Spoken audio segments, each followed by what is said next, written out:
Hey guys, welcome to Boxing Squad for boxing news and views from around the internet. It could be a couple of weeks yet before it's known who Anthony Joshua will face next. The unified champion was given 30 days by the WBO and IBF respectively to negotiate with their mandatory challengers in the WBO, Alexander Usyk, and Kubrat Pulev in the IBF. That deadline is set to run out this week. But Joshua's promoter Eddie Hearn has told Sky Sports conversations are ongoing with all parties to plan what's next, and it will really come to a head over the next few weeks. We are still awaiting clarification from the governing bodies to confirm who is chronologically next, but right now everything is in play. In terms of Usyk vs Chisora, that is still a potential outcome, but March 7 is unlikely. Instead, we have March 28 on hold at the O2.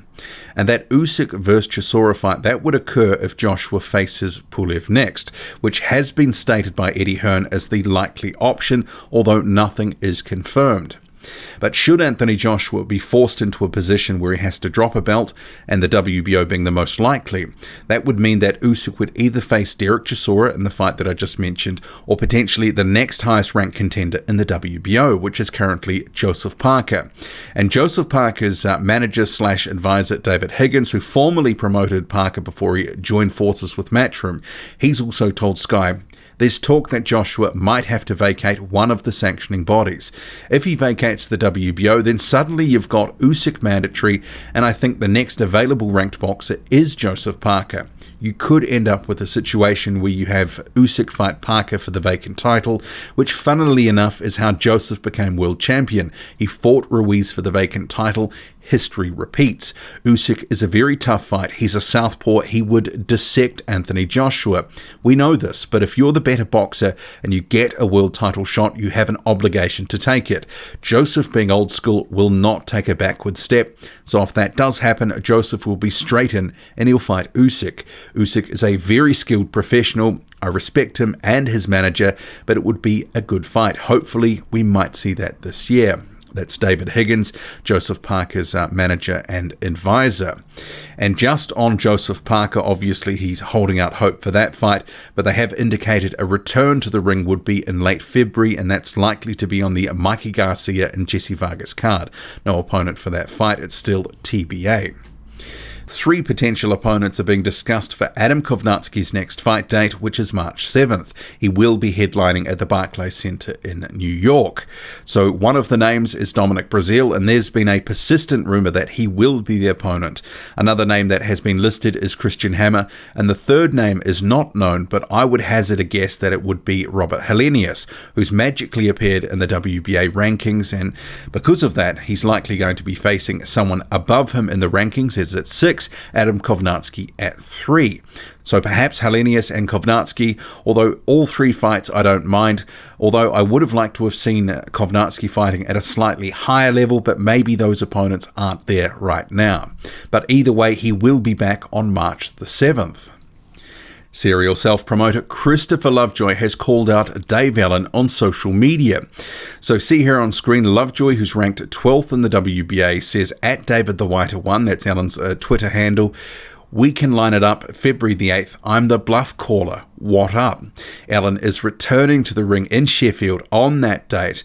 And Lovejoy himself does have a February fight date for Las Vegas penciled in, so unclear if he could actually fight Allen on the 8th. But I guess with some of these fight cards and dates, sometimes it's like, you know, shifting sands in the wind. Heavyweights can all of a sudden be on a different card. But it would be good to see Lovejoy in a proper fight, because 18 wins, 18 knockouts, number 441 in the world, but we just don't know how good this guy is. Meanwhile, Dave Allen has reacted to Sergey Kuzmin posting footage of a knockout of a sparring partner. So Kuzmin posted this to his Instagram. Allen has stated, Kuzmin is a top fighter who's achieved a lot, which makes this even more a head move. What's he got to prove? And certainly there have been some views that have been expressed by fans and others on social media and on the internet about this move by Kuzmin to post this clip. And obviously there has been some speculation by some fans whether it is actually a fake, whether this was orchestrated because the knockout punch is obscured by a ring rope. But certainly I thought this was a real punch, a real knockout. But for why has Kuzmin posted this, it's a bit unclear. But also on Sergey Kuzmin, Dave Allen says he would be prepared to face him. He says, yeah, Kuzmin, I'd fight after I have 2 or 3 to get the cobwebs away. The seldom seen Chinese heavyweight Zhang is scheduled to return to the ring later this month in the Civic Center in Humble in the United States. That will be on the 24th of January, and he's scheduled to face Rodney Moore, who's a journeyman with a record of 20 wins and 18 losses. Zhang is 38 years old, called the Dragon King, but hasn't had a fight since 2017, and his career has been marred by allegations that some of the fights on his resume never actually happened. But it will be interesting to see if this fight does in fact go ahead, because this guy, obviously 38 years old, unbeaten, 19-0, we need to see what he can really do.